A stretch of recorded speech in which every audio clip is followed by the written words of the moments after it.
Hello students, आज आपका morning में जो टेस्ट हुआ है फिजिक्स का सीईटी का test for the chapters wave optics, dual nature of matter and radiation, then structure of atoms and then semiconductor, उसका सोल्यूशन आपको यहाँ पे प्रोवाइड किया जा रहा है।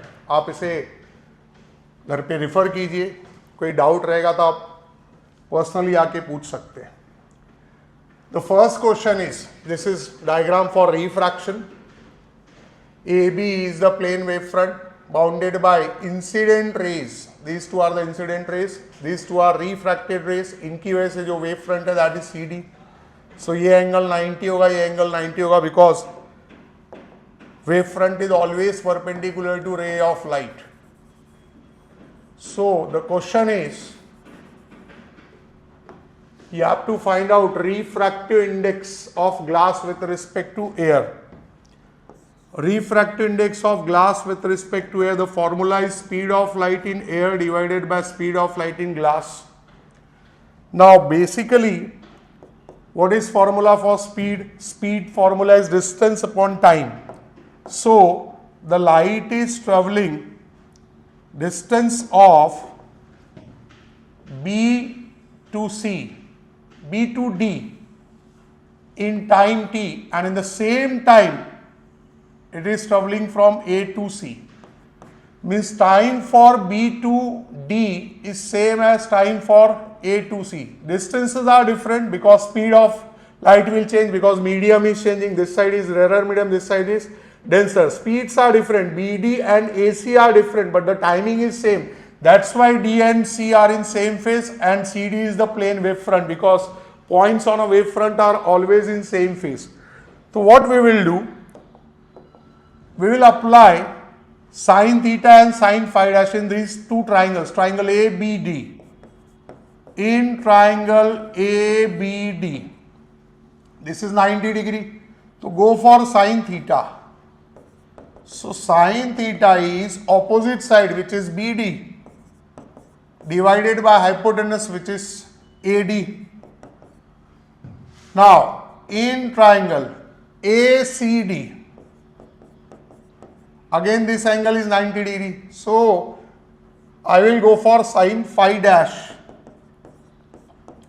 Sine phi dash is opposite side, which is AC, upon hypotenuse, which is AD. So what we will do? We will find out sine theta by sine phi dash. Sine theta is your BD divided by AD. And sine phi dash is AC divided by AD. AD gone. You got BD upon AC. But beta, what is formula for speed of light? Speed of light is, speed ka formula is distance upon time. So this is speed of light in air, here in this media. Speed of medium, speed of light, C in air. So distance is B to D. So distance B to D upon time is T. Speed of light in glass, तो glass में कौन सा distance travel कर रहा है? A to C upon time is T. Time is same in both the cases, that's why point C and D are in same phase. So this is B D upon A C. But what is your B D upon A C? Your B D upon A C sine theta upon sine phi dash. So you got sine theta upon sine phi dash, which is your option number B. So for question number 1, your answer is number B. Now, question number 2. What is question number 2? Light takes 8 minutes 20 seconds to reach from sun to earth. If full stop, if the whole atmosphere is filled with water, light will take the time. What is given? Refractive index of water is given with respect to air, and that is 4/3. What is formula for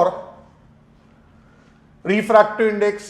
The formula for refractive index is speed of light in air. This is refractive index of water with respect to air. Speed in air divided by speed in water. Again, what is formula for speed of light? That is distance upon time. So speed in air will be distance covered in air upon time in air. Speed in water is distance covered in water upon time in water. But beta distance is same. The distance covered is the distance between sun and earth. In both the cases distance will be same. Only the time will differ. क्योंकि first case में there is the medium is here and second case में the medium is filled with water. So time will change. Distance will not change. So distance will be cancelled. You will get time in water upon time in air. So you have to find out time in water. So time taken when the medium is water is 4 by 3 times of this 4 by 3 say time in air will be multiplied. But how much is your time in air? That is 8 minutes and 20 seconds. Beta this 20 seconds means what? 1 by 3 minutes. Because 60 minutes में 60 seconds में 1 minute होते हैं, so 20 seconds means 1/3 of a minute.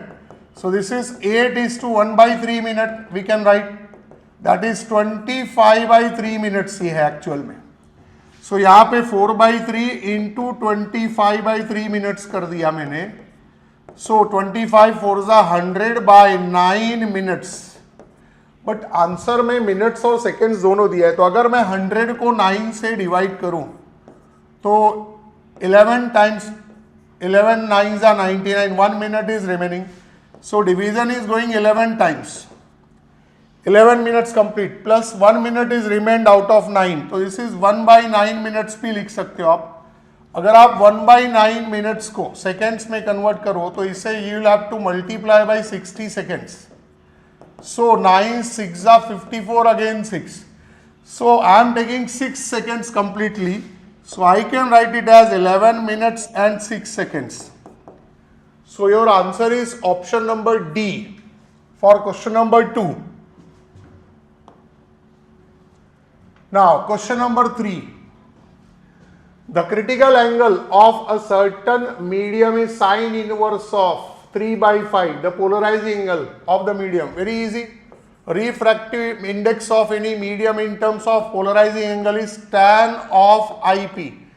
And same formula for refractive index of any medium in terms of critical angle is 1 upon sine of C, where C is the critical angle.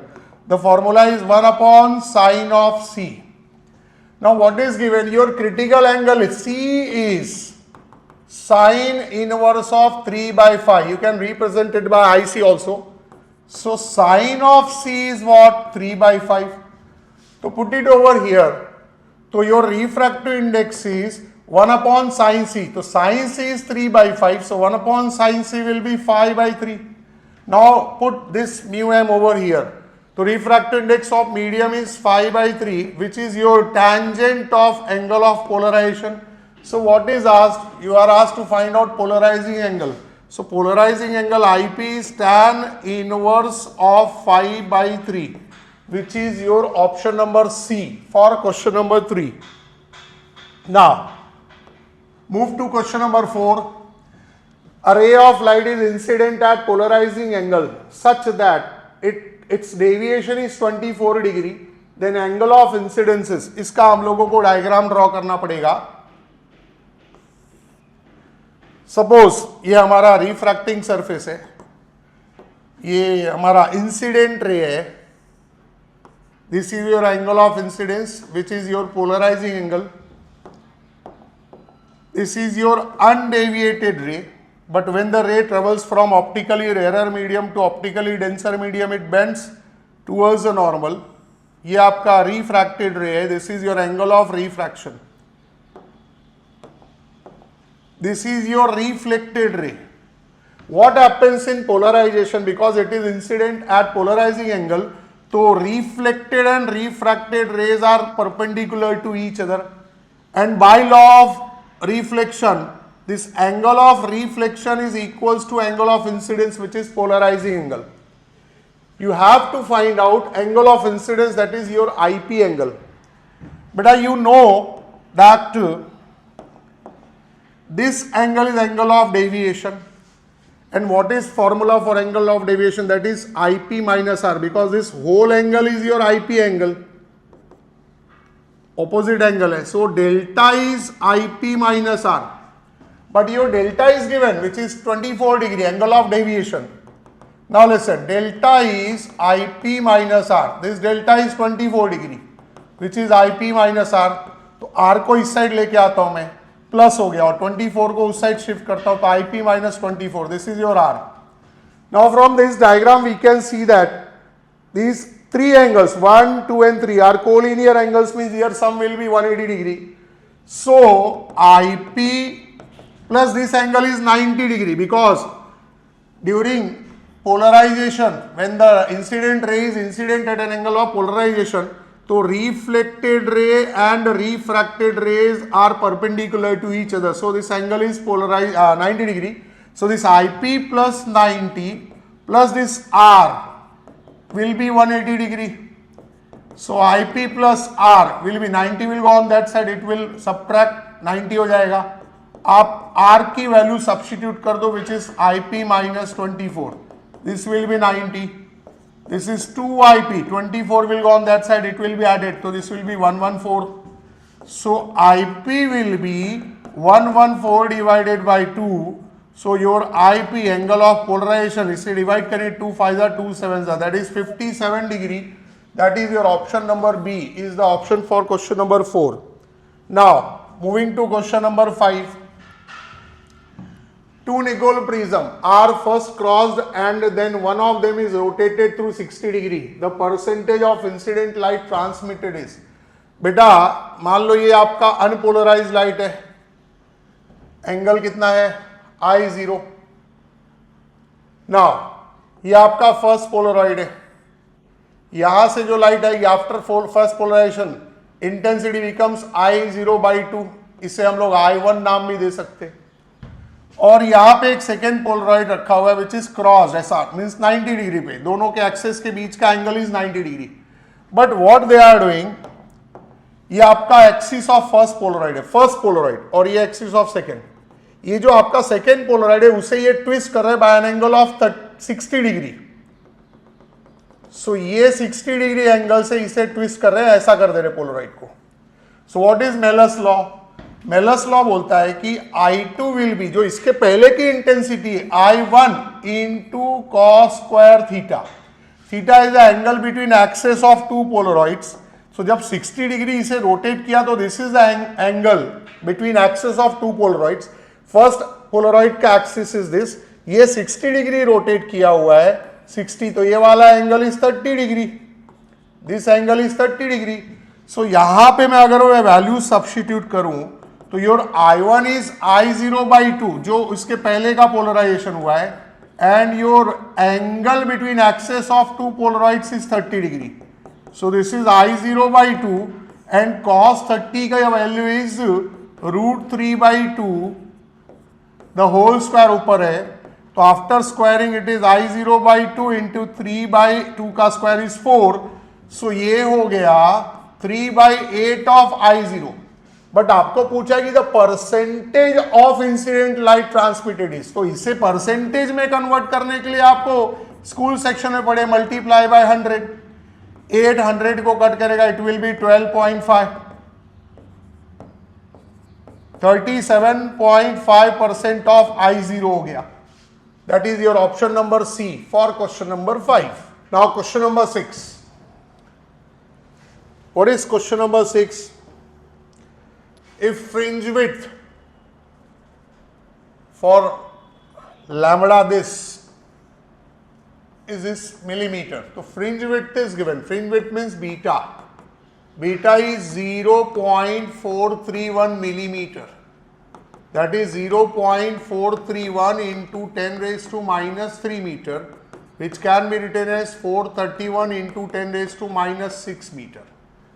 For wavelength of light of 5.89 into 10 raised to minus 5 centimeter, which can be written as 5.89 into 10 raised to minus 7 meter, can be written as 589 into 10 raised to minus 9 meter. And shift of white central fringe on introducing a mica sheet in one path is 1.89 mm. Fringe shift it is x0 1.89 mm, means 1.89 into 10 raised to minus 3 mm. You can write it as 189 into 10 raised to minus 5 meter. Sorry. Thickness of the mica sheet is asked. Mu is given, which is 1.59, and thickness of mica sheet is asked. आपको याद होगा, when in path of one of the lights a refractive medium of thickness t is introduced, the entire fringe pattern shifts by a distance x naught, which is capital D by small d into mu minus 1t. But आपको capital D और small D की value नहीं दी हुई है, instead of that आपको fringe with beta की value दी हुई है. The formula for fringe with beta is lambda into capital D by small D. From here you can find out capital D by small d. What is formula for capital D by small d from here? अगर आपको capital D by small d चाहिए तो lambda को यहाँ नीचे shift कर दोगे, तो beta upon lambda becomes capital D by what? Small d. Substitute it. So x naught becomes capital D by small d की वैल्यू आ गई beta by lambda, and this is mu minus 1t. You have to find out t. तो t चाहिए तो सारे terms को इस side shift करो, x naught into lambda upon beta into mu minus 1. Now substitute all the values. X naught is 189 into 10 raised to minus 5. Lambda is 589 into 10 raised to minus 9. Beta is 431 into 10 raised to minus 6. Your mu is 1.59 minus 1. सो हम क्या काम करेंगे कि सबको round of ले कर दो. This is 190, this is 590. Power side में ले लो, minus 9 minus 5 is minus 14. This is 430 कर लो इसे, ये 0.6 हो गया. Suppose 1 minus 0.59 is 0.59 which is 0.6.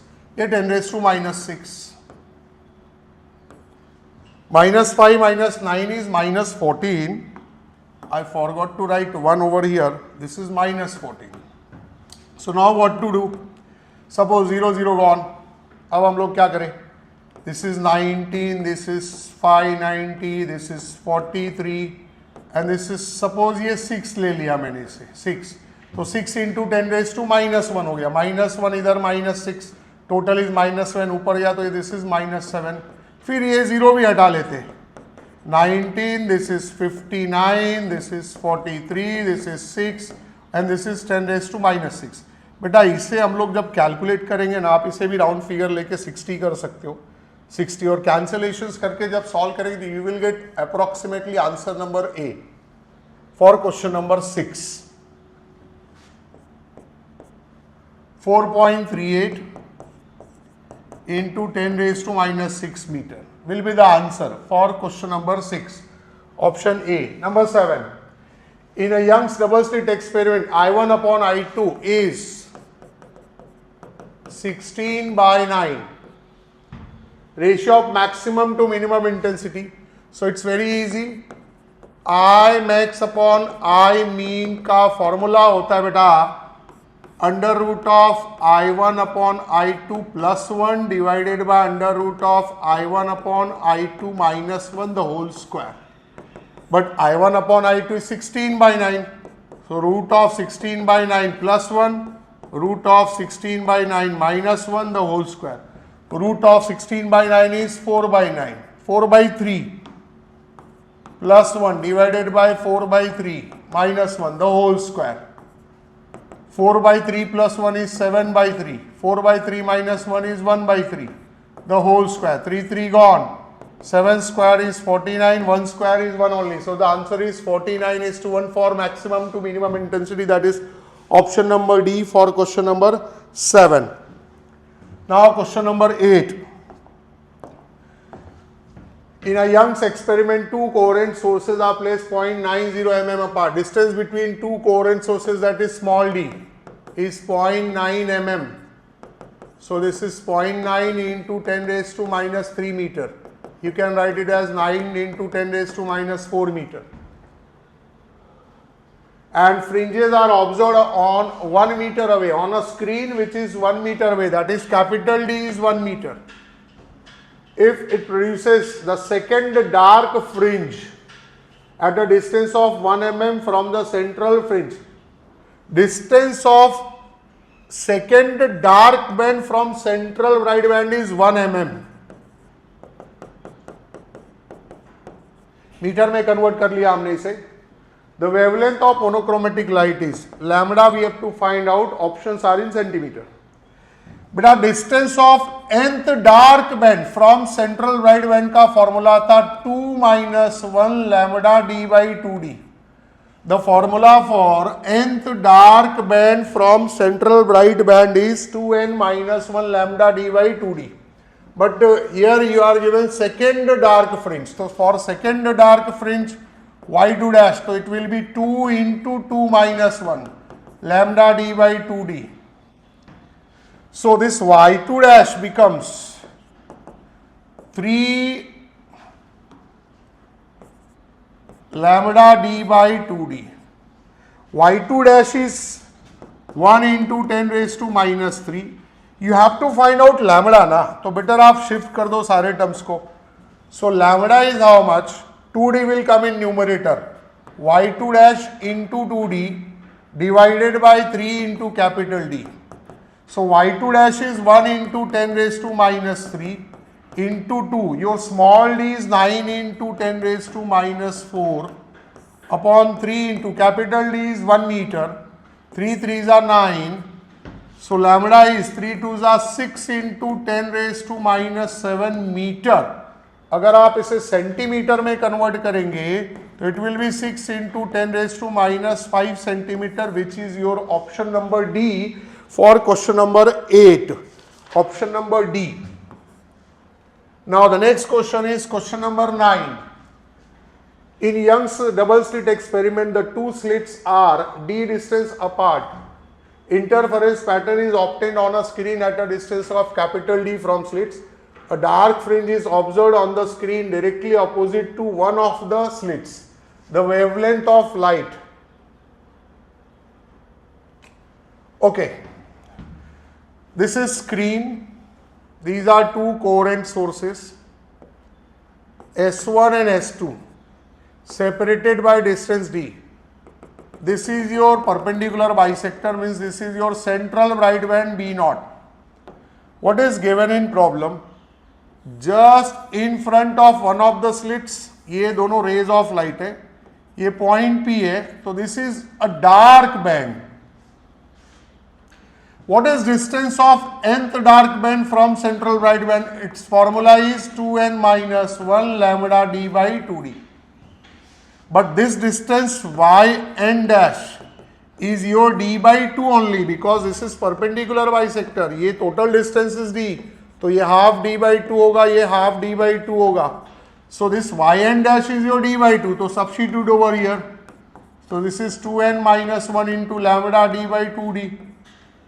So 2 2 gone, d यहाँ पे आया, so d square is 2n minus 1 lambda capital D. What is asked actually? Wavelength. So lambda का फॉर्मूला हो गया d square divided by 2n minus 1 into capital D. Now put n is equals to 1.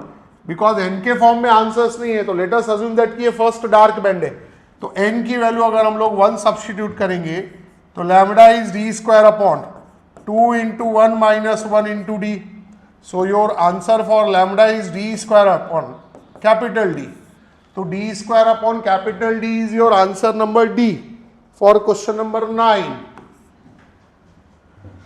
So जो dark band बन रहा है वो just opposite to one of the sources, जो one of the slit है उसके अपोजिट में ही. तो जो distance of nth dark band है which is represented by y, that is your d by 2 only, half distance, because this total distance is d from source 1 to source 2, and this is central bright band which is at the perpendicular bisector.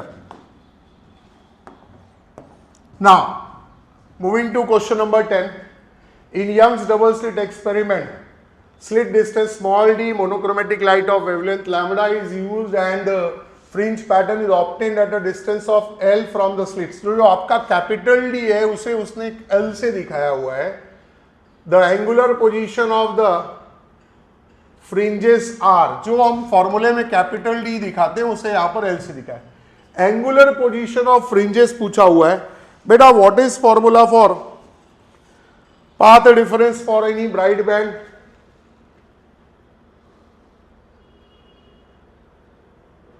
Bright fringe के लिए पूछा हुआ है angular position. तो what is path difference in case of angle? आपने पढ़ा होगा path difference का formula is D sign theta.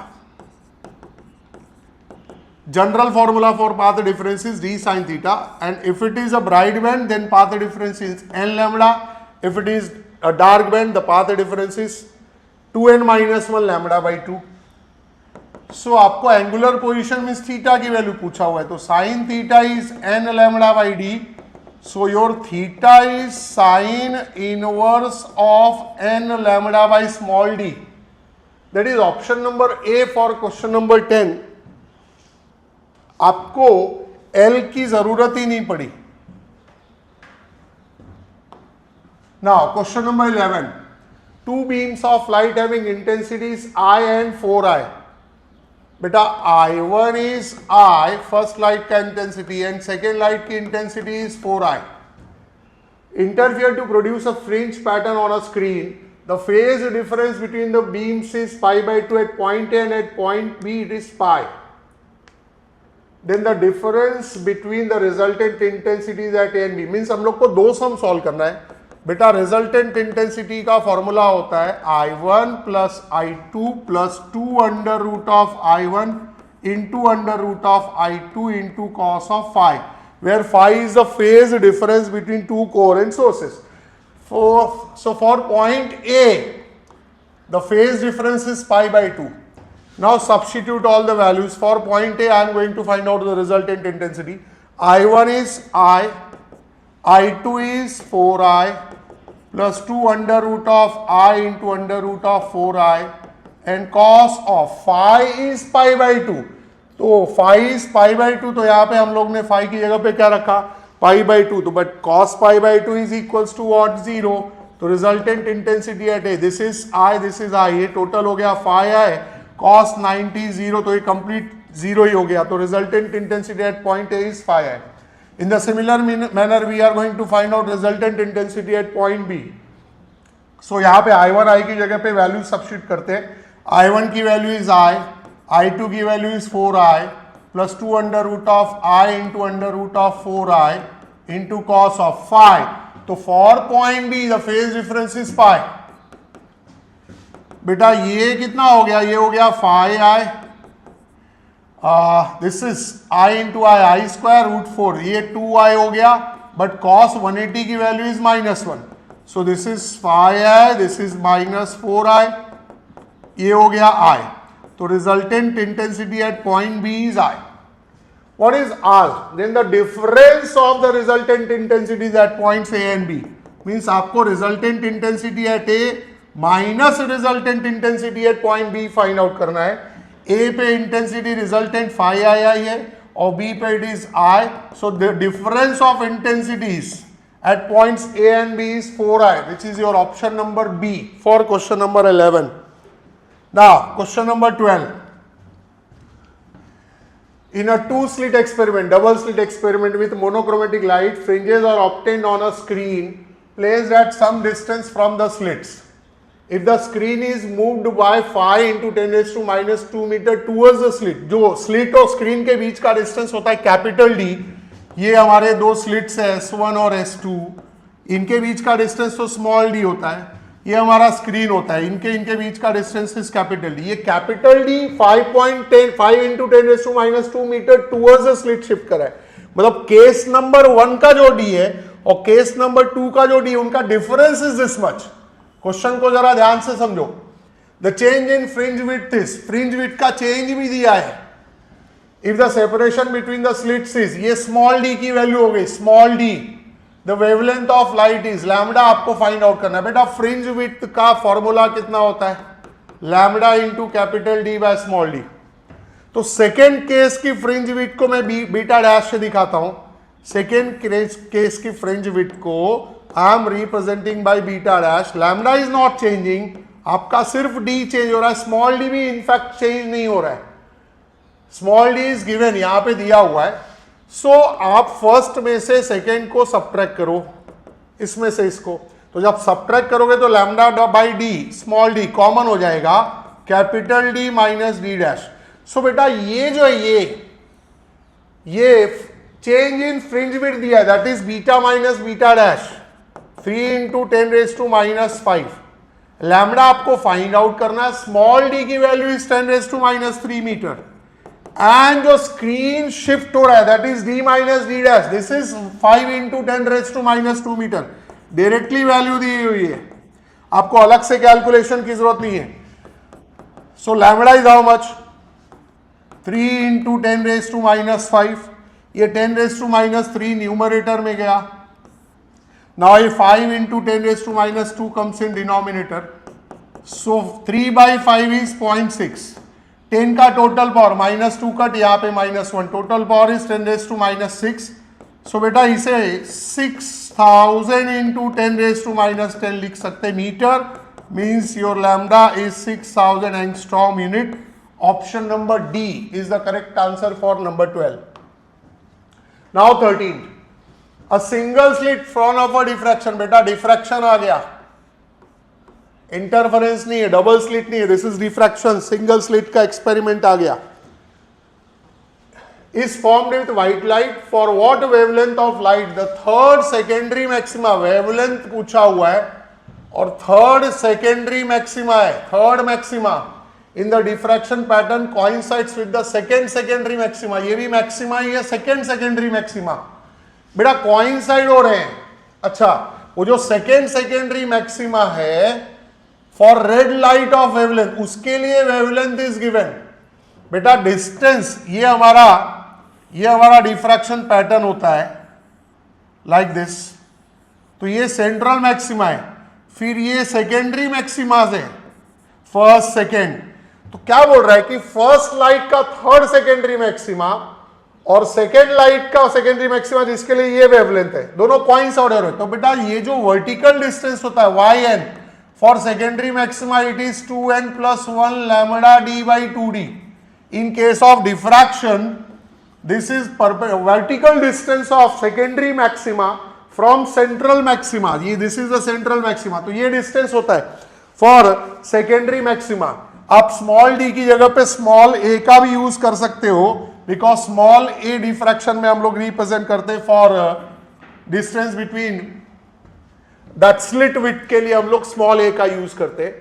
So क्या बोल रहा है कि first case में जो y है that is for second secondary maxima और first case का y is for third secondary maxima, sorry, coincides with second secondary maxima for second light. तो बेटा what is formula for y? 2n+1 lambda d by 2a. तो n की value is 3 in first case because it is third maxima. So this is 2 into 3 plus 1 lambda 1 into d by 2a will be equal to second secondary maxima. तो n की जगह पे 2 रखेंगे, 2 into 2 plus 1 lambda 2 into d by 2a. बेटा सिर्फ wavelength change हो रहा है. ये सेकेंड केस का सेकेंड मैक्सिमा जब है तो वहां का wavelength is given, lambda 2 is given और लैम्डा 1 फाइंड आउट करना है. बाकी कोई अरेंजमेंट चेंज नहीं हो रहा है. सो आपका capital D is same and small is same, so they are cancelled, 2 got cancelled. So यहाँ पे मिला 3 2 6 plus 1 7, 7 लैम्डा 1, 2 2 4 plus 1 5, 5 लैम्डा 2. तो आपको लैम्डा 1 पूछा हुआ है and lambda 2 is given. Second case का lambda is given which is 6500 angstrom unit. तो इसे यू हैव टू सॉल्व. तो पहले 5 मल्टीप्लाई करते हैं, फिर 7 से डिवाइड करेंगे.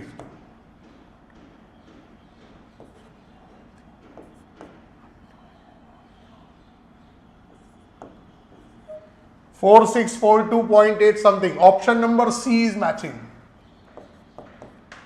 For question number 13, the answer is option number C.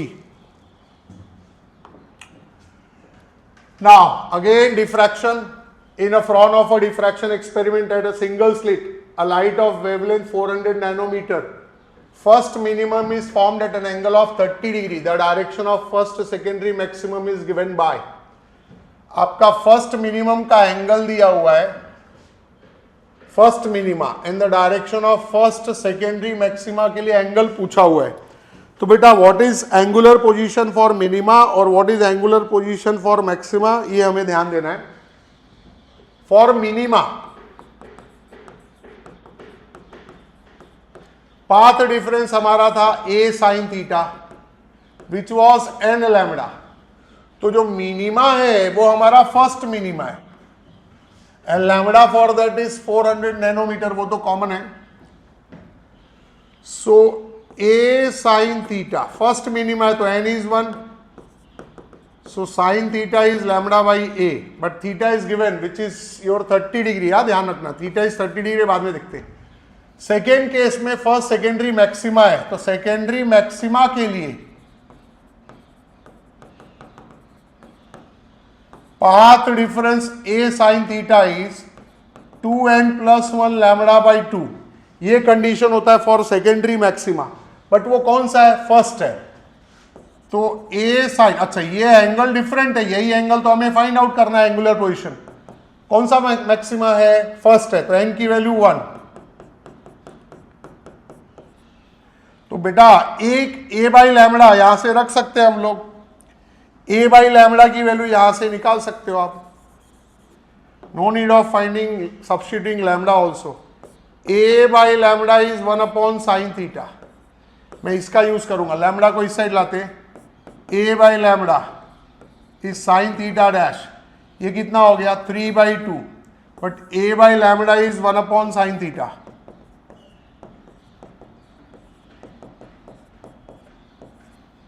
So sin theta dash is 3/2 sin theta, 3/2 sin. Your theta is 30 degree. Angular position for first case is 30. Sin 30 is how much? It is 1/2. So 3/4 answer हो गया for sin theta dash. So your theta dash is what? Sine inverse of 3/4. That is option number B for question number 14. Now the next is number 15. Consider Fraunhofer diffraction pattern obtained with a single slit at normal incidence. Diffraction है at the angular position of first diffraction minima. First minima का angular position जो है, the phase difference between the wavelets from the opposite edges of the slit. First minima के लिए phase difference is pi. No, ये हमारा slit है, ये हमारा स्क्रीन है, ये सेंट्रल मैक्सिमा बनता है followed by minima decreasing intensity. So इन दोनों के बीच में the path difference is lambda होता है, तो lambda means 2 pi. So phase difference will be 2 pi for question number 15. Diffraction में क्या होता है, ये हाफ सेक्शन का path difference lambda by 2, half section का पाथ डिफरेंस लैम्डा बाई 2. तो ये फुल सेक्शन का पाथ डिफरेंस हम लोग दोनों में लैम्डा का लेते हैं. Lambda corresponds two phase of कितना, 2 पाई. या आप ऐसे भी सॉल्व कर सकते हो कि phase difference is 2 pi by lambda into path difference. Path difference is lambda, so lambda gone, so this is 2 pi for question number 15. Now 16. At 2 points P and Q on screen in Young's double slit experiment, it is 2 points है P and Q. Waves from slits S1 and S2 have path differences of, ये path differences है, ठीक है, S1 से और S2 से 2 waves आ रही है. The ratio of intensities at P and Q will be. तो P और Q पे इंटेंसिटी का रेशियो पूछा हुआ है. So what is formula for resultant intensity? It is 4I0 cos square phi by 2. So point P पे क्या होगा, P पे बेटा फेज डिफरेंस कितने का है, this is path difference. Path difference अगर 0 का होगा तो फेज डिफरेंस भी 0 का ही होगा. cos 0 is 1, this is 4 I naught हो गया. Now for point Q, phase difference is lambda by path difference is lambda by 4. तो फेज डिफरेंस कितने का होगा? फेज डिफरेंस पाई, लैम्बडा पे 2 पाई का फेज होता है, so this is pi by 2. So यहां पे cos स्क्वायर 5 बाई 2 है, but your phi is pi by 2, तो उसका बाई 2 करेंगे तो it will be pi by 4. So this is 4 I naught. cos 45 is 1 by root 2 का square is 1 by 2. So this is 2 I naught. So मुझे IP upon IQ find out करना है, intensity at P divided by Q. तो P पे intensity आ रही है 4 I naught और Q पे आ रही है it is 2 I naught. So the answer is 2. 2 is to 1. The option is option number B for question number 16. Now question number 17. If the frequency of light incident on metal surface is doubled, then the kinetic energy of emitted light will become more than double. देखो frequency double कर रहे हैं तो kinetic energy की बात कर रहे हैं. चलो केस 1 का काइनेटिक एनर्जी को मैं E1 से रिप्रेजेंट करता हूं. What is formula? h nu minus phi 0 work function is h nu nought. अब केस 2 के काइनेटिक एनर्जी की बात करते हैं. फ्रीक्वेंसी ऑफ इंसिडेंट लाइट को डबल कर रहे हैं भाई, 2 म्यू नॉट. वर्क फंक्शन तो सेम ही रहेगा. मैं क्या काम करता हूं, this is 2h nu nought. This is h nu incident light का frequency, this is threshold frequency. एक h nu not extra minus भी करता हूं और प्लस भी करता हूं. New naught is threshold frequency, ध्यान देना. सो E2 is, this is 2h new minus this is 2h nu not and this is plus h nu not. ये दोनों एक साथ ले लिया. E2 यहां से 2 को कॉमन किया, this is h nu minus h nu not plus ये h न्यू नॉट. इन दोनों में से 2 कॉमन किया. सो बेटा ध्यान से देखो, ये 2 h nu minus h nu naught is what? E1. This is your kinetic energy. Kinetic energy का फॉर्मूला क्या होता है? Total energy h nu minus work function phi naught या W नॉट, जिससे रिप्रेजेंट करो. So this is energy in first case plus h nu naught. तो first case का energy का डबल तो दिख ही रहा है, but plus something extra is here. तो that's why I told more than कितना? Double. Option number C for question number 17. Now 18. When a piece of metal is illuminated by a monochromatic light of wavelength lambda, the stopping potential is 3Vs. Lambda wavelength पे stopping potential is 3Vs. When the same surface is illuminated by light 2 lambda, stopping potential is Vs. Then the value of threshold wavelength for photo emission, lambda naught का value पूछा है. बेटा kinetic energy, maximum kinetic energy जिसका formula होता है E into V where Vs is the stopping potential. इसका formula होता है आपको पता होगा HC 1 upon lambda minus 1 upon lambda naught. ये फॉर्मूला है. अब केस नंबर 1 में आते हैं. Stopping potential is 3Vs and wavelength of light is lambda. So E into Vs की जगह पे 3Vs है. वेवलेंथ ऑफ लाइट यहां पे लैम्बडा ही है. This is case number 1. Now what is in case number 2 कि लैम्बडा 2 लैम्बडा हो गया बट स्टॉपिंग पोटेंशियल Vs है. तो अब ये जो फॉर्मूला है E into stopping potential is Vs only, but lambda के प्लेस पे you have 2 lambda incident light का वेवलेंथ. आपको फाइंड करना है threshold wavelength lambda naught, but options are in terms of lambda only. So lambda को retain करना है, lambda naught को रिटेन करना है, Vs को कैंसिल करना है. तो बेटर आप इक्वेशन 1 को इक्वेशन 2 से डिवाइड कर दो. थोड़ा ध्यान से. This is 3EVs, this is EVs. ये HC और HC कैंसल्ड.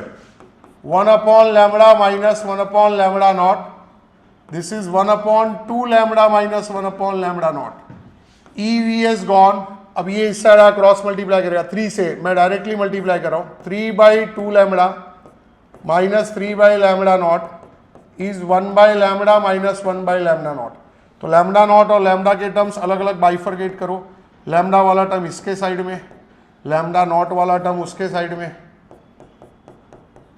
सो ये आफ्टर कैलकुलेशन ये आएगा 1/2 lambda and this will be 2 lambda nought. So यहां से lambda nought is 4 times of lambda. So the answer is option number A for question number 18। Now question number 19, sorry. According to Einstein's photoelectric equation, the plot between kinetic energy of emitted photoelectrons from a metal and frequency of incident radiation gives a straight line whose slope, easy question, what is formula for maximum kinetic energy of ejected photoelectrons? It is h nu minus work function. बेटा आपका graph में variables कौन है? Kinetic energy is the first variable and frequency of incident light is the second variable. यही तो दोनों variables है। ये सपोज y हो गया और ये सपोज x हो गया, तो आपका इक्वेशन कौन से फॉर्म में दिख रहा है? y is equal to m x plus सी। तो m के प्लेस पे कौन है? h है, विच इज द स्लोप। तो आपको स्लोप के बारे में ही पूछा हुआ है। तो what is slope? Slope is constant. Planck's constant is always a constant.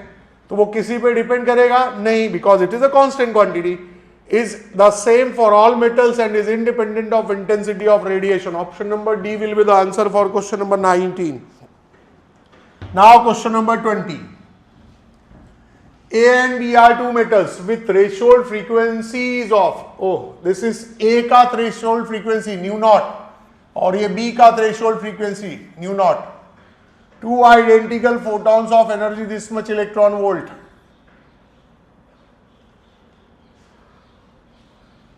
Each are incident on them, then photo electrons are emitted by.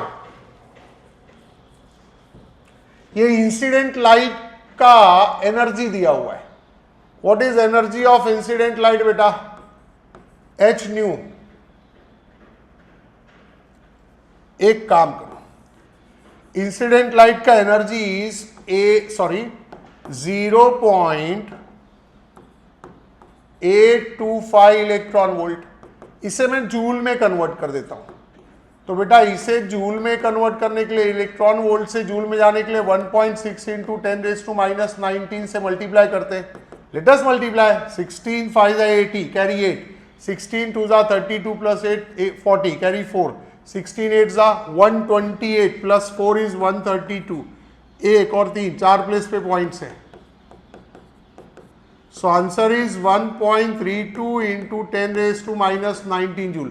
ये ना इंसिडेंट लाइट का एनर्जी है। किसी भी मेटल सरफेस से फोटो इलेक्ट्रॉन्स कब एमिट होते हैं? जब इंसिडेंट लाइट का एनर्जी इसके वर्क फंक्शन से ज्यादा होगा मेटल के। अब फॉर प्लेट ए इसका threshold frequency is given for A, that is 1.8 into 10⁻14 hertz, and for plate B the threshold frequency is 2.2 into 10⁻14 hertz. So what is work function for plate A?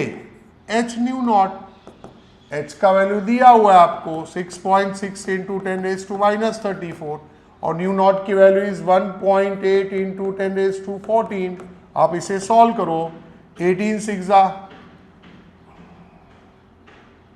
128 carry 12, 18 6 128 plus is 12 is 140। दो place पे point आएगा तो it is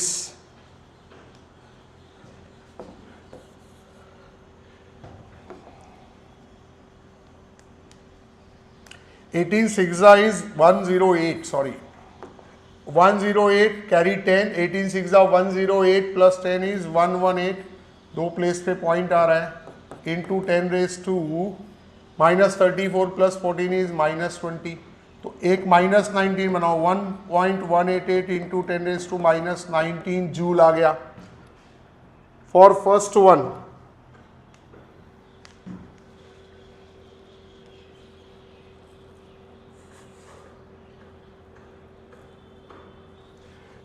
I am going to find out work function for second plate. which is h nu naught. H का value is 6.6 into 10 raised to minus 34 and nu naught is 2.2 into 10 raised to 14. Multiply करते हैं 22 सिक्सा छोड़ो 22 is 484. ये 22 into 3 है 3 4s are 12 carry 1 3 8s are 24 plus 1 25 carry 2 3 4s are 12 plus 2 14. So 1.452 into 10 raised to minus 19. So कोई भी metal plate photo electrons कब emit करता है? जब इंसिडेंट लाइट का एनर्जी उसकी उसके वर्क फंक्शन से ज्यादा होगा. ये देखो ये 1.32 आ रहा है इंसिडेंट लाइट का एनर्जी, जो कि इससे ज्यादा है और इससे कम है. तो प्लेट ए के वर्क फंक्शन से ज्यादा आ रहा है इंसिडेंट लाइट का एनर्जी. तो incident light energy is more than work function for plate A and it is less than work function of plate B. तो प्लेट ए एमिट करेगा फोटो इलेक्ट्रॉन्स, बी एमिट नहीं करेगा, क्योंकि incident light का energy उसके work function से ज्यादा होना चाहिए for emission of photo electrons. तो plate A alone will emit light. That is your option number B. Now question number 21. The difference between kinetic energies of photoelectrons emitted from a surface by light of wavelength, this is lambda 1, this is lambda 2, will be. अच्छा kinetic energy का difference है. So kinetic energy को मैं suppose E से दिखाता हूँ. तो formula is what?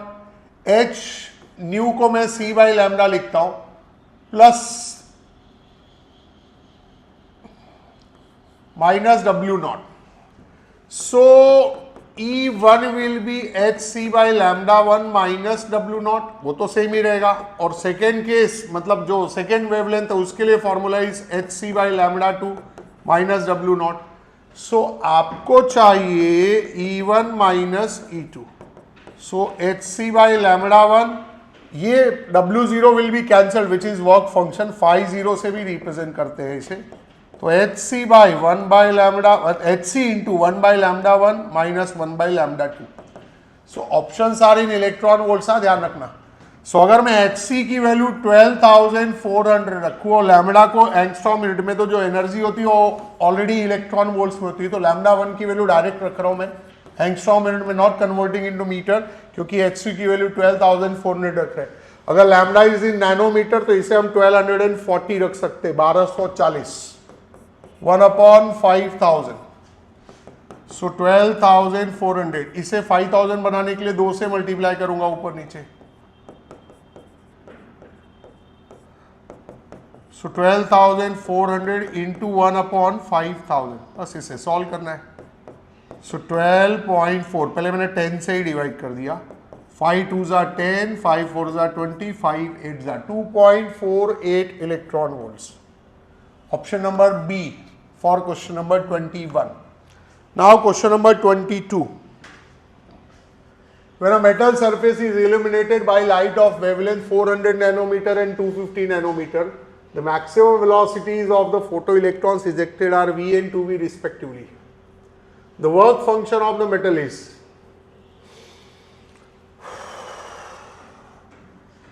ये पहला वेवलेंथ है, दिस इज सेकेंड वेवलेंथ, ये फर्स्ट वेलोसिटी, सेकेंड वेलोसिटी. आपको वर्क फंक्शन पूछा है वो तो कांस्टेंट रहेगा, चेंज ही नहीं होगा. चलो, what is formula for total energy h new?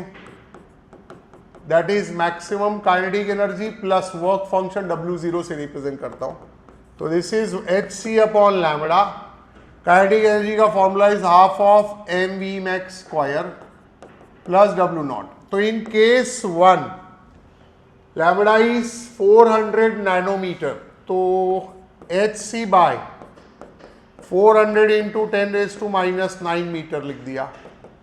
Half of m, V max is V only, incident light जो वेलोसिटी ऑफ इलेक्ट्रॉन्स है V plus W0. This is case number 1 बेटा.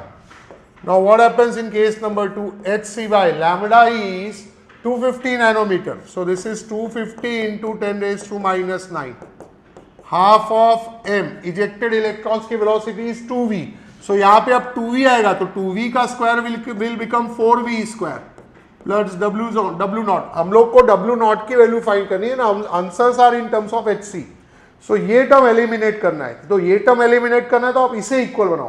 तो कैसे इक्वल बनाए, दिस इज 4v², तो क्यों ना मैं इसको भी 4v² कर दूं, तो इसको मैं 4v² करूंगा तो इसे मैं थ्रू आउट, ये इक्वेशन 2 है मेरा, इक्वेशन 1 को मैं थ्रू आउट 4 से मल्टीप्लाई करता हूं, नंबर 4 से।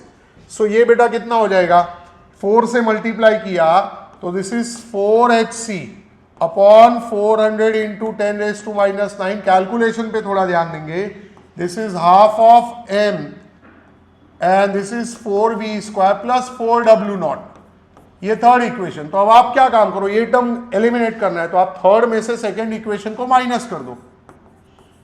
तो थर्ड में से सेकेंड को जब माइनस करोगे तो ये हो गया हमारा hc अपॉन 100 इंटू 10⁻⁻⁹ माइनस ये वाला टर्म आएगा hc अपॉन 250 इंटू 10⁻⁻⁹। तो बेटा ये टर्म और ये टर्म इक्वल है, both will be cancelled. Third में से सेकेंड को सब्ट्रैक्ट करेगा तो 4w0 minus w0 will become 3w0। और आपको वर्क फंक्शन ही पूछा है, but answer is in terms of hc only, so no need to substitute anything. So what to do now,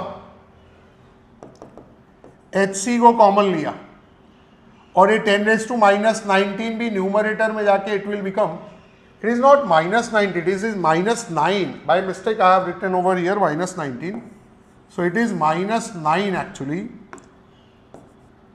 So ये 10⁻⁹ कॉमन होके न्यूमरेटर में चला जाएगा, 10⁻⁻9 हो जाएगा। यहाँ पे आपको मिला 1/100 माइनस 1/250। बेटा बस इसे सिंप्लीफाई करना है। इसे 1000 बनाने के लिए 10 से मल्टीप्लाई किया, इसे 1000 बनाने के लिए 4 से मल्टीप्लाई किया।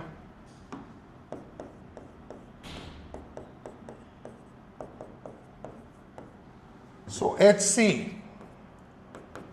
so now 10 minus 4 is 6, 6 upon 1000 into 10⁻⁹ is 3w0। तो ये 3 2s are 6, this is 10⁻3, इसे कैंसिल कर देगा 10⁻6 हो जाएगा। So your w0 work function is 2hc into 10⁻6 joule, because हमने सभी यूनिट्स को मीटर में लिया था। So 2hc into 10⁻6 joule, that is option number A for question number 22. Now question number 23. The kinetic energy of an electron with de Broglie wavelength of this much nanometer is, de Broglie wavelength मतलब lambda is given which is 0.3 nanometer। आपको kinetic energy पूछा हुआ है। अच्छा, options are in electron volts। So what is formula for kinetic energy in terms of de Broglie wavelength? De Broglie wavelength in terms of kinetic energy is lambda is equals to m upon under root of 2 into m into e।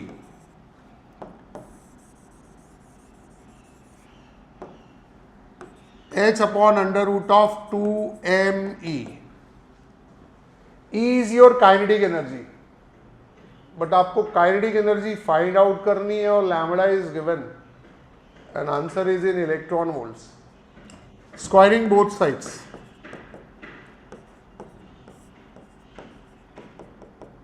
so E will come in numerator and lambda square will go in denominator, but this answer will be in joule। आपको electron volts में चाहिए तो 1.6 into 10⁻⁻⁹ से divide करना पड़ेगा। तो h की value substitute करते हैं, 6.6 into 10⁻34 the whole square. 2 mass of electron, electron है 9.1 into 10⁻31 kg and lambda wavelength is 0.3 nanometre. 0.3 nanometre को मैं लिख सकता हूँ 3 इंटू 10⁻10 मीटर। सो स्क्वायर होगा, lambda square is, I am writing directly 9 into 10⁻20 और इलेक्ट्रॉन वोल्ट्स में कन्वर्ट करने के लिए 1.6 इंटू 10⁻19 से डिवाइड करूंगा तो it will be in electron volts now. इसका सॉल्विंग करते हैं, 6.6 इंटू 6.6, 10⁻34 का square is 10⁻68। Here in denominator you have 2, 9.1, numbers पहले अलग कर रहा हूं मैं, पावर से एक साथ देख लूंगा. This is -31 and -19, -40 and -20 is -60. So 16 4 जा 2 2 जा, अप्रॉक्स कैलकुलेशन चल रहा है. 9 7 जा 63, this is 0.7. So E is 0.7 into 2 is 1.4. 9.1 को 9 ही ले लो, and this is 10 raised to कितना हो गया, दिस इज -60, -8 हो गया.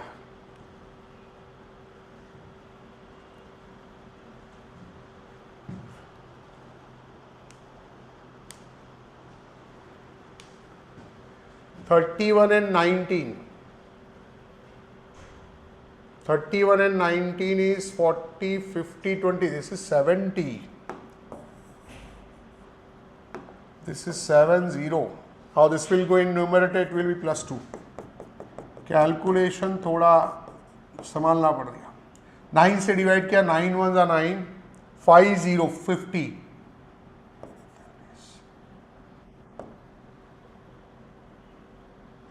15 पॉइंट समथिंग आ रहा है.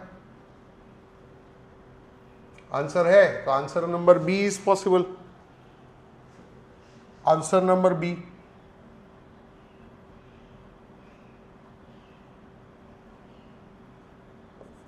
हाँ, तो अप्रोक्स ये मैंने राउंड फिगर लिया हुआ है ना सब बेटा, नंबर्स मैंने राउंड ऑफ कर दिए, तो 15.5 के नजदीक में एक ही आंसर है विच इज 16.6 इलेक्ट्रॉन वोल्ट. तो ये हमारा आंसर हो गया, option B. Now question number 24. A proton and alpha particle are accelerated through a same potential difference. The ratio of the de Broglie wavelength. So de Broglie wavelength in terms of potential difference is h upon under root of 2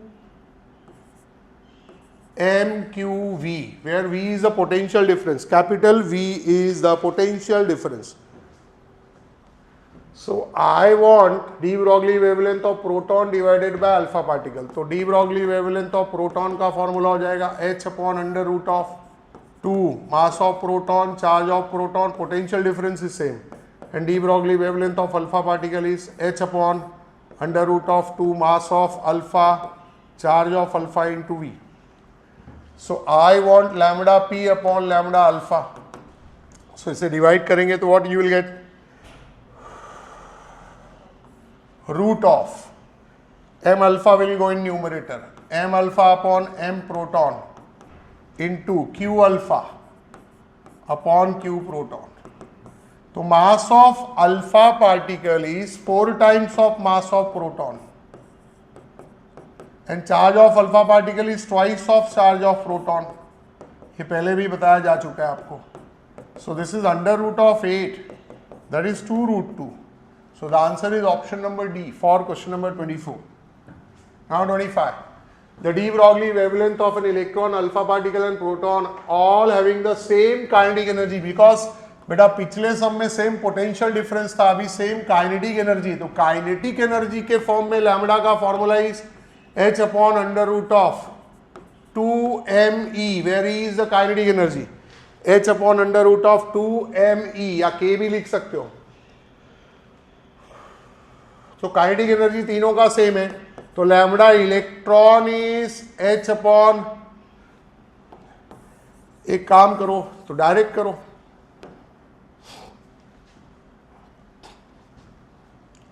सो बेटा lambda is inversely proportional to under root of what? Mass. तो जिसका मास सबसे कम रहेगा उसका de Broglie wavelength सबसे ज्यादा होगा. तो सबसे कम मास किसका है? इलेक्ट्रॉन का है. मास ऑफ इलेक्ट्रॉन इज लीस्ट. उससे ज्यादा मास किसका है? प्रोटॉन का. और उससे ज्यादा मास है अल्फा पार्टिकल का. सबसे ज्यादा mass 4 times of proton. So de Broglie wavelength is inversely proportional to square root of mass है. तो सबसे de Broglie wavelength of electron सबसे ज्यादा होगा उस प्रोटॉन से भी और किससे? अल्फा पार्टिकल से भी. सो किसका de Broglie वेवलेंथ सबसे ज्यादा आया? इलेक्ट्रॉन का. उससे कम प्रोटॉन और सबसे कम किसका आया? अल्फा पार्टिकल का. तो विच of the following is true? यहां पे पूरा रिवर्स दिख रहा है. इलेक्ट्रॉन का लेस देन अल्फा, ये भी रॉन्ग. प्रोटॉन का लेस देन अल्फा, ये भी रॉन्ग, इलेक्ट्रॉन का greater than proton, option A is the correct answer for 25. Number 26. An electron is accelerated through a potential difference of v volts. The speed of electron will be. So what is formula? Speed of electron. So very easy. Kinetic energy is equals to q into v, where q is charge. So kinetic energy ko I can write half of mv square. Q is E, charge of electron. Capital V is potential difference through which it is accelerated. So V square is 2 eV upon m. So V is under root of 2 eV upon m. That is your question. Option number B is the answer for question number 26.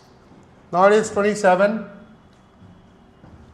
The ratio of minimum wavelength of Lyman and Balmer series will be. Wavelength minimum कब होगा? जब energy maximum होगी, और energy maximum is transition from infinity. What is formula for lambda? Lambda is R into 1 upon final square minus 1 upon initial square.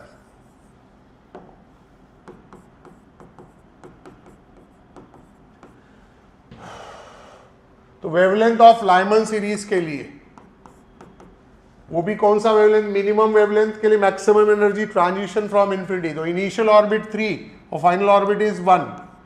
सो 1 का square और initial is infinity. So 1 upon lambda Lyman is, this is R. तो lambda Lyman is 1 upon R. Now minimum wavelength of Balmer series. तो Balmer series के लिए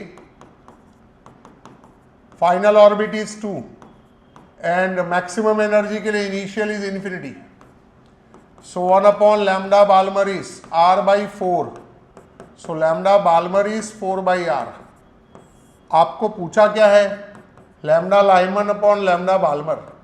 So this is 1 by R divided by what? 4 by R. So the answer is 1 by 4. 1 by 4 means 0.25, which is our option number B for question number 27. Now question number 28. The wavelength of first line in the Balmer series of hydrogen atom is this much. What is formula for a wavelength? अच्छा, helium atom आ गया second. तो Z के form में formula use करना है. Z square R into 1 upon final square minus 1 upon initial orbit का square. So in first case the wavelength is, पहले तो कौन सा सीरीज है ये? Balmer series. कौन सा लाइन है? First line. फर्स्ट लाइन के लिए initial is 3 to 2. Wavelength is given. So 1 upon lambda Balmer. Z hydrogen atom है, फर्स्ट लाइन हाइड्रोजन, तो Z is 1. R final is 2 and initial is 3. So 1 upon lambda Balmer is given. This is R. 9 minus 4, 5 by 36. So lambda Balmer is 36 by 5R. Lambda Balmer is given. ये given है, बाद में रखूंगा value. The wavelength of second spectral line of Balmer series. अब second line है. Second line of Balmer series, second line के लिए 4 से 2 ट्रांजिशन होगा. और वो भी किसके लिए है? सिंगली आयोनाइज्ड हीलियम के लिए. तो again lambda Balmer in second case dash से दिखा दिया. हीलियम के लिए, हीलियम एटम के लिए Z is 2, final orbit is 2 and initial orbit is 4 because second line है. 1 upon lambda Balmer dash is 4R. 1 by 4 minus 1 by 16. This is 4R. This is 4 4 are 16. 16 minus 1, 3 by 16. So lambda Balmer dash is 4 by 3R. So आप एक काम करो, इसको इससे divide कर दो. Lambda Balmer dash divided by lambda Balmer is 4 by 3R. divided by 36 by 5R. R gone, 4 by 3 into 5/36. Now lambda Balmer dash is 4 into 5, 3 into 36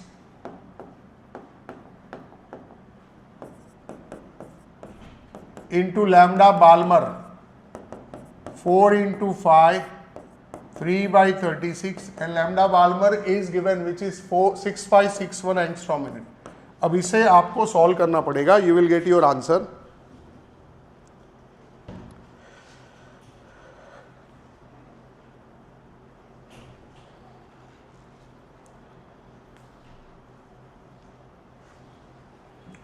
cancellations करते हैं.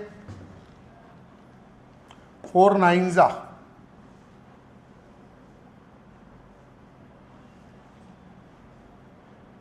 9 से कैंसिल करते हैं.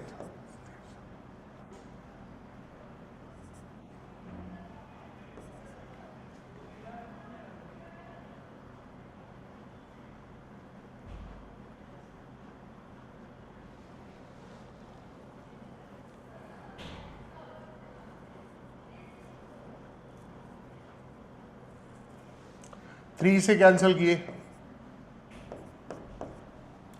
सो 5 से मल्टीप्लाई किए. 2515 angstrom minute is the answer. Option number A for question number 28. Now question number 29.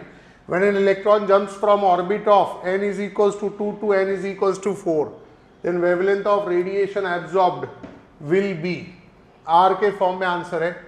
2 to 4 jumping कर रहा है तो वेरी इजी.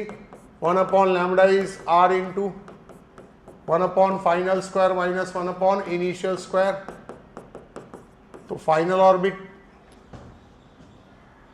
2 ही रखो, भले वो 2 to 4 जा रहा है और एब्जॉर्ब होगा तो हम 4 to 2 लेते हैं, higher to lower. And initial is 4. This is 1/4 1/16. 4 4s are 16. 4 minus 1 3/16. So lambda is 16 R by 3. That is, sorry,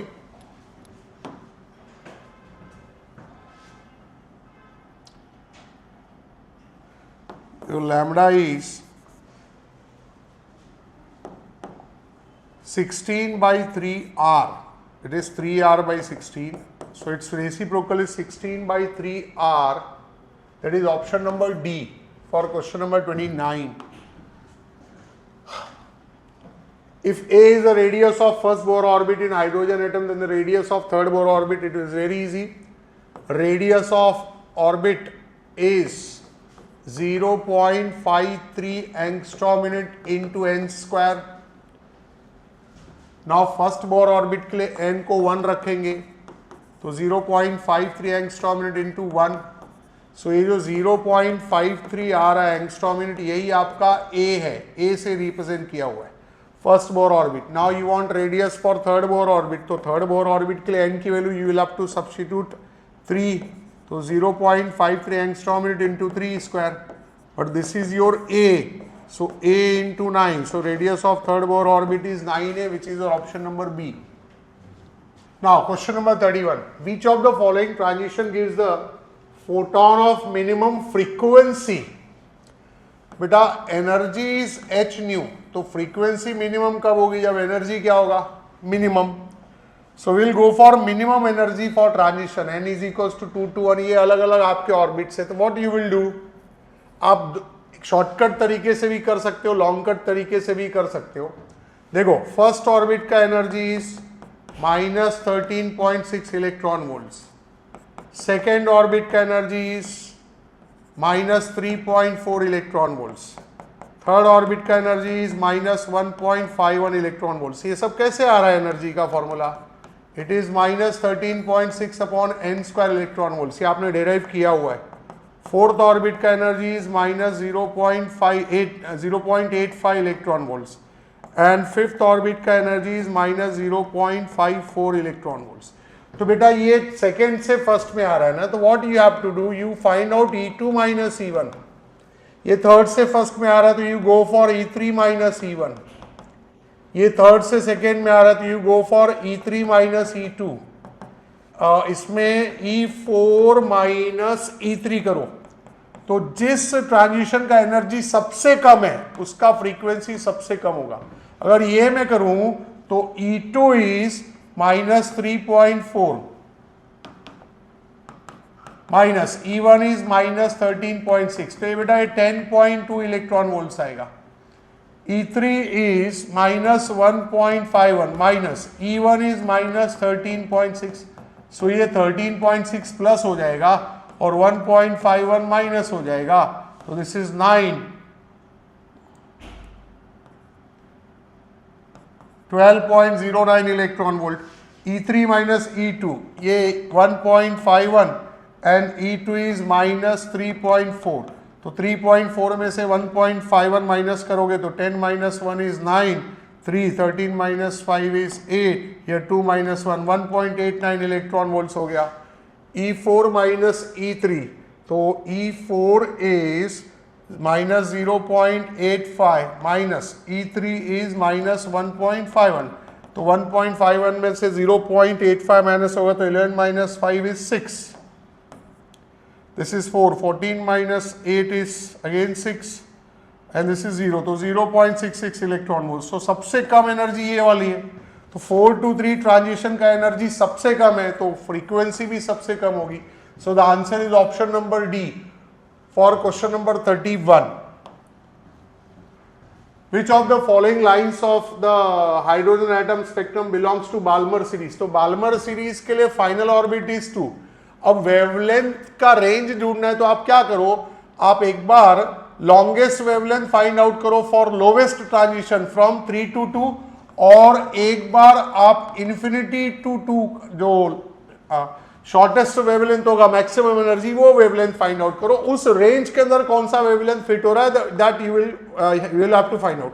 1 upon lambda का formula R into 1 upon final square minus 1 upon initial square, तो 1 upon lambda is, this is lowest limit, R into 1 upon final orbit is 2, for Balmer series it is, तो 2 का square 4 और initial orbit is 3, तो this is 5R by 36, so lambda is 36 by 5R, तो बेटा 36 by 5, R का value होता है 1.097 into 10⁻⁷ metre inverse.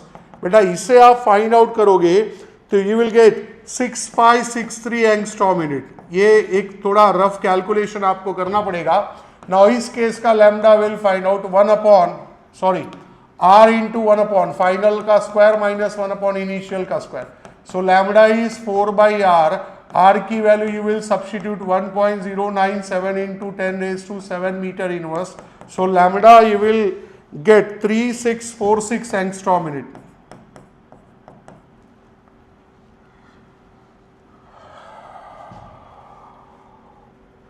सो आपका ये वेवलेंथ रेंज है फॉर बाल्मर सीरीज, तो 3600 6500 के बीच में कौन सा वेवलेंथ लाई कर रहा है, ऑप्शन नंबर सी, तो ये बाल्मर सीरीज का वेवलेंथ है, ऑप्शन नंबर सी।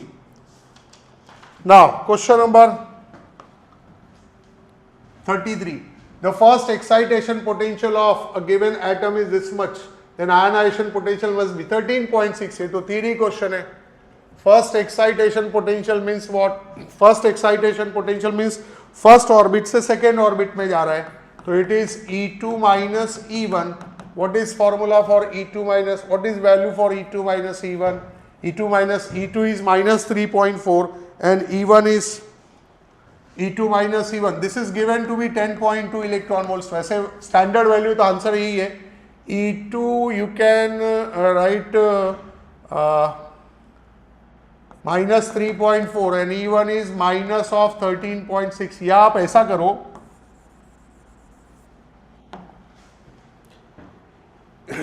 E2 को you can write E1 upon 4 minus E1,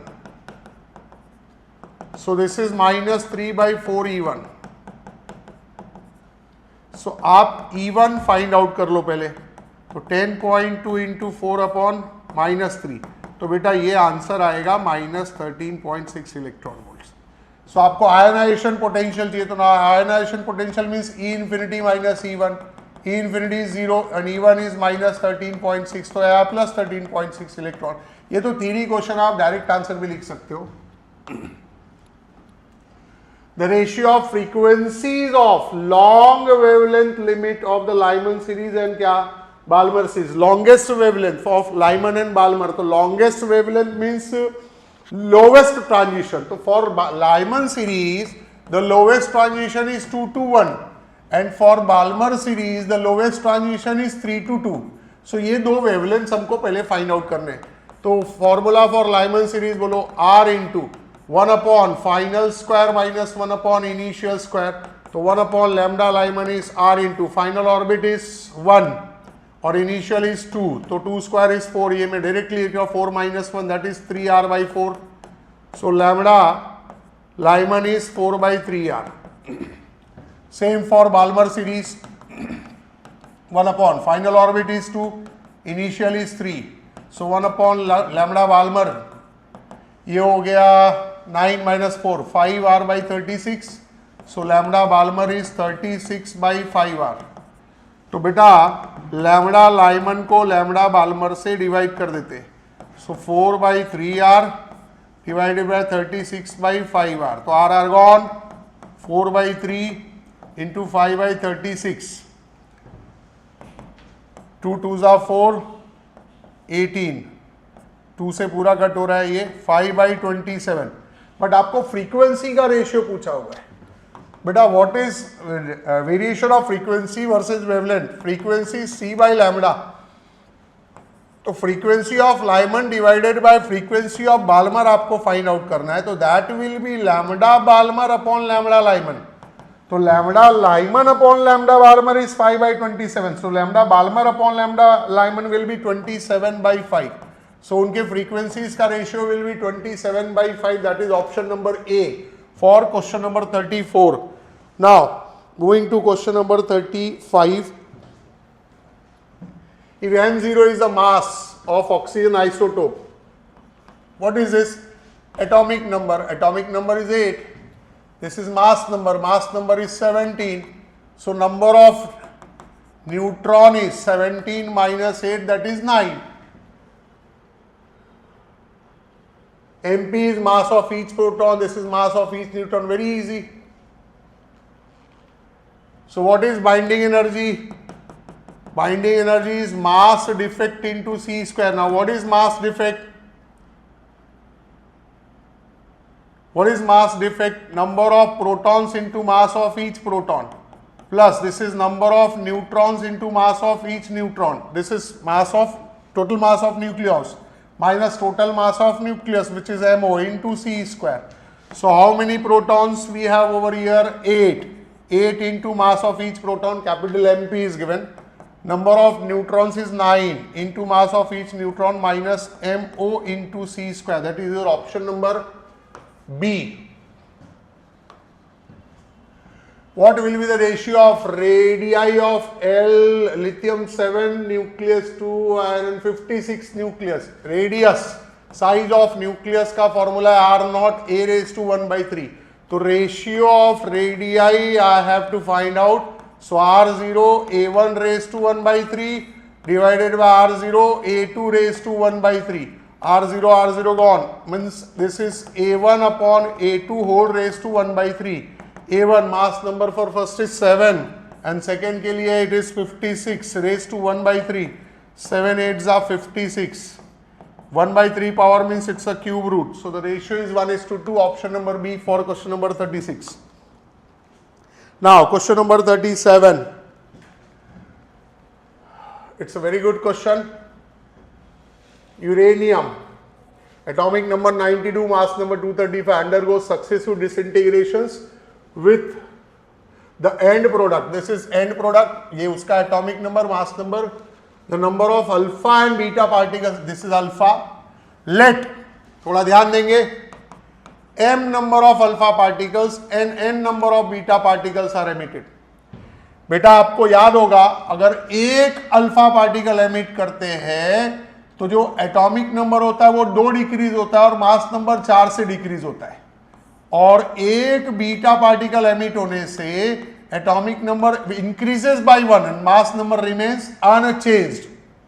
तो आपको ये कॉन्सेप्ट ध्यान में रखना है। तो आपका जो पेरेंट न्यूक्लियस है that is atomic number 92, mass number 235 है, m अल्फा पार्टिकल्स निकल रहे हैं, m अल्फा पार्टिकल्स। तो एक अल्फा पार्टिकल पे एटॉमिक नंबर 2 से डिक्रीज होगा। मान लो ये आपका डॉटर न्यूक्लियस है कोई भी x, तो एक अल्फा से 2 रिड्यूस होगा एटॉमिक नंबर, तो m अल्फा से 2m नंबर रिड्यूस होगा। एक अल्फा पार्टिकल एमिट होने पे एटॉमिक नंबर रिड्यूसेस बाय 2, तो m number of alpha particles निकलने से 2m डिक्रीज हुआ। एक अल्फा से मास नंबर 4 से डिक्रीज होता था, डिक्रीज बाय 4, तो m अल्फा पार्टिकल से 4m डिक्रीज होगा, 235 माइनस 4m। ये तो अल्फा निकलने से हुआ। अब मैं बीटा एमिट करवा रहा हूं, n बीटा पार्टिकल से, n एक बीटा सबसे पहले मान लिया डॉटर न्यूक्लियस y है, बीटा पार्टिकल्स की वजह से मास नंबर पे कोई फर्क नहीं पड़ता, तो पहले वाला जो मास नंबर आया उसके पहले, बीटा के पहले 235 माइनस 4m वो as it is. Atomic number 1 से इंक्रीज होता है, एक बीटा से 1 इंक्रीज होगा तो n बीटा से n इंक्रीज होगा। So atomic number 92 minus 2m पहले आया था, 1 इंक्रीज होगा तो प्लस 1n। ये तुम्हारा फाइनल प्रोडक्ट है, जबकि ये फाइनल प्रोडक्ट आपको देके रखा हुआ है, कौन है, लेड है, मास नंबर 203 और एटॉमिक नंबर 82। तो बेटा आप इसे कंपेयर करोगे, ये हमारा फाइनल प्रोडक्ट का एटॉमिक नंबर जो कि 82 के इक्वल होगा और मास नंबर किसके इक्वल होगा, 203, तो 235 माइनस 4m। ये टेक्निक से आप इजीली सॉल्व कर सकते हो। सो 235 के पास 203 आया, माइनस हो गया, 4m उस साइड गया, प्लस हो गया, ये इधर आया minus. 235 minus 203 is how much? 5 minus 3 is 2 and 23 minus 20 is 3 is 4m. So m is 4 8s are 32. Now second is this 92 minus 2m plus n is 82. तो 92 माइनस 2 m का value आ चुका है, तो 92 माइनस 8 2 जा 16, 92 माइनस 16, 12 माइनस 6 6, इधर 8 minus 1 7, so n is 82 minus 76, that is 6. So m is number of alpha particles which is 8 and n is number of beta particles which is 6. So the option is option number C for question number 37. Now question number 38. The radioactivity of certain material drops to 1/16th of its initial value in 2 hours. The half life of this radioactive nucleus, very easy. एक half life में बेटा n is equals to n naught into 1/2 raise to n, ये formula आपको पता होगा। Now n कितना है, original का 1/16 है, तो 1/16 ऑफ ओरिजिनल, ठीक है, तो n0, या आप डायरेक्ट भी बोल सकते हो कि 1/16 में 1/2 के कितने powers, n0 gone, this is 1/2 का पावर 4, तो योर n इज 4, मतलब 4 हाफ लाइफ्स। बेटा 4 हाफ लाइफ्स मतलब 2 hours, 4 half lifes, 4 half lives,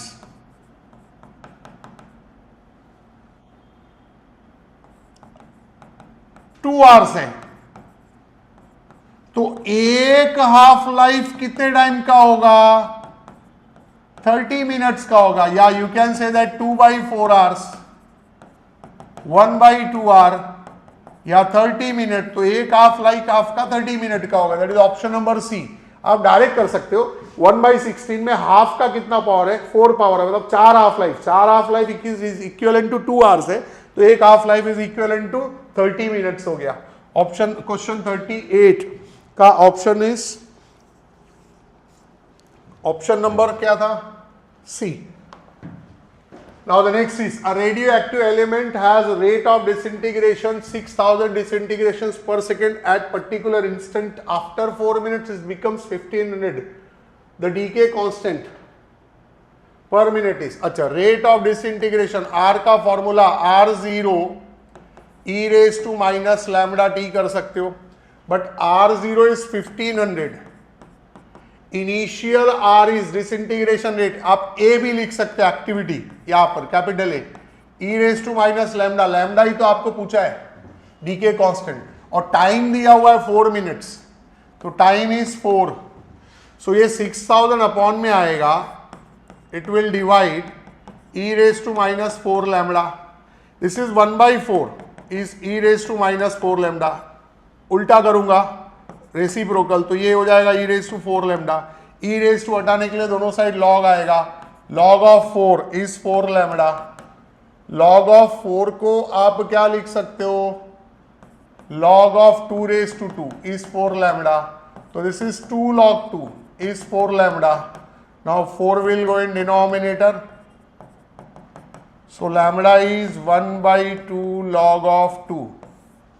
Option number C, and the base is E, of course here the base was E, so this is natural logarithm. Option number C for question number 39. Now the next is 40. Ratio of centripetal acceleration of an electron revolving in third orbit and fifth orbit of hydrogen. Very easy.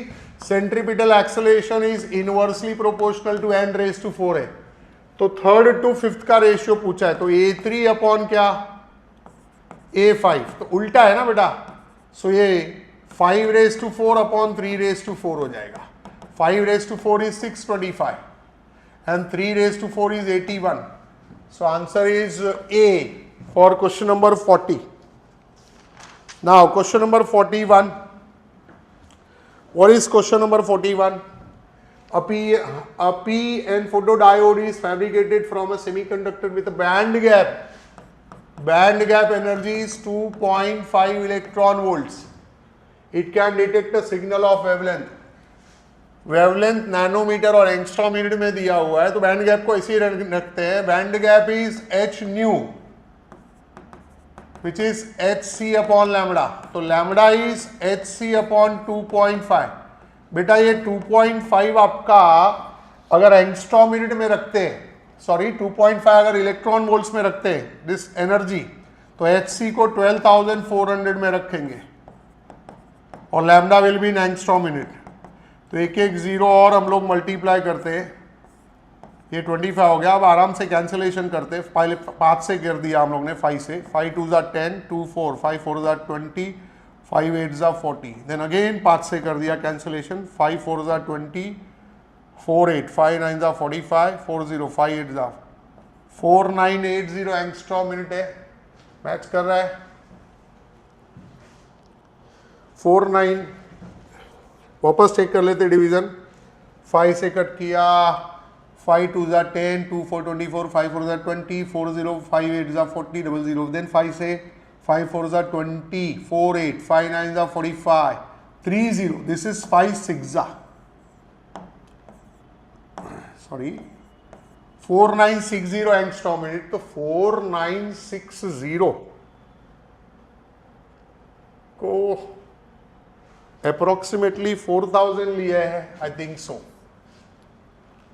Yes, तो उसको 4000 ही option लिया हुआ है. Let me check one more time.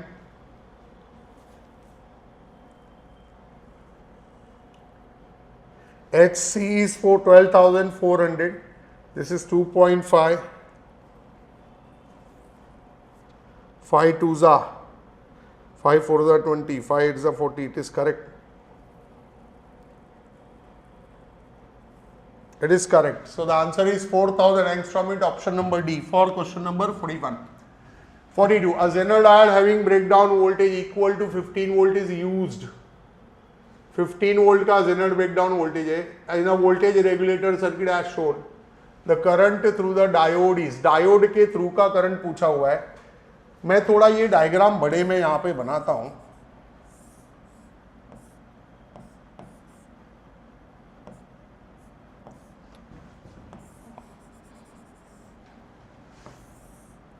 This is 1 kilo ओम, ये 15 volts है, ये 250 ohms का resistance है, और यहाँ पे जो वोल्टेज है that is 20 volts.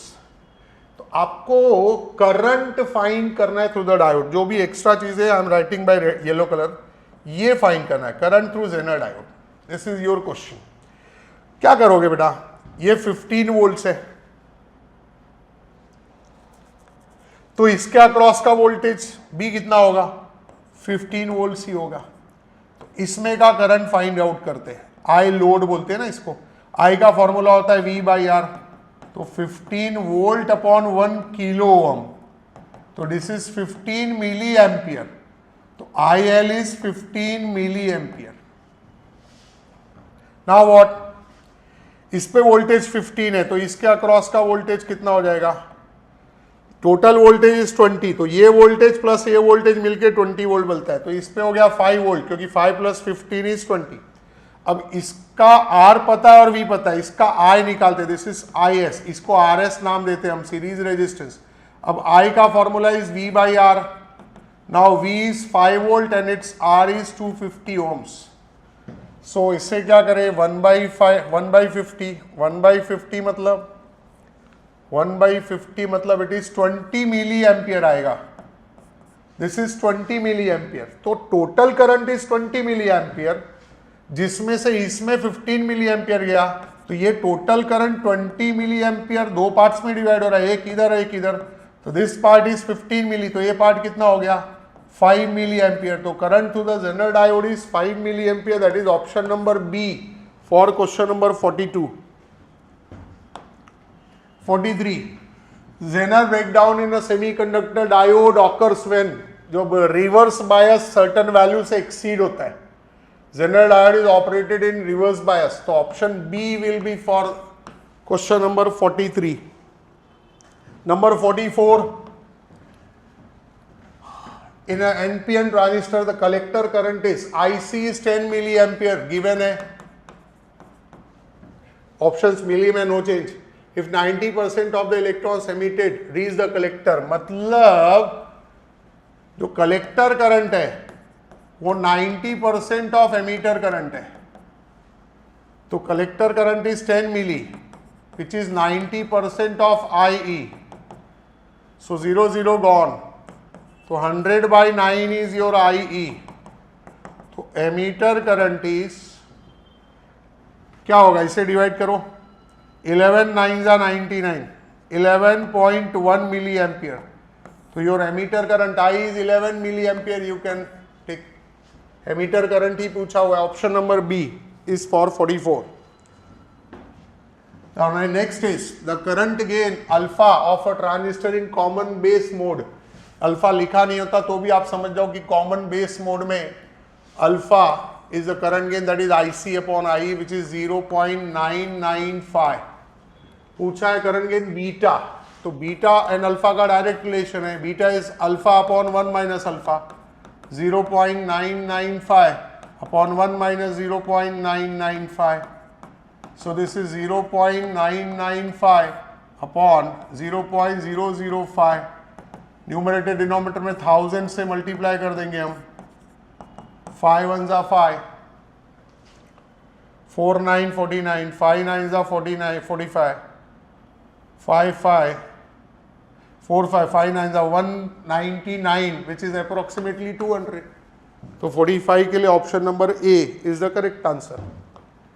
Now number 46, the output of given logic gate. It's very easy, मैं डायग्राम में ही कर दे रहा हूं and I am using this colour for the output. ये और गेट है, इसके दो इनपुट्स है ए एंड बी। तो और का आउटपुट होगा ए प्लस बी, बट ये नॉट का आउटपुट, नॉट गेट यहाँ पे है, तो this is A plus B bar. मैं एक साथ नॉर का आउटपुट नहीं लिख रहा हूं, मैं पहले और का लिख रहा हूं अंदर ही, फिर उसका नॉट। फिर इस गेट के इनपुट्स है ए एंड सी, तो this is A plus C.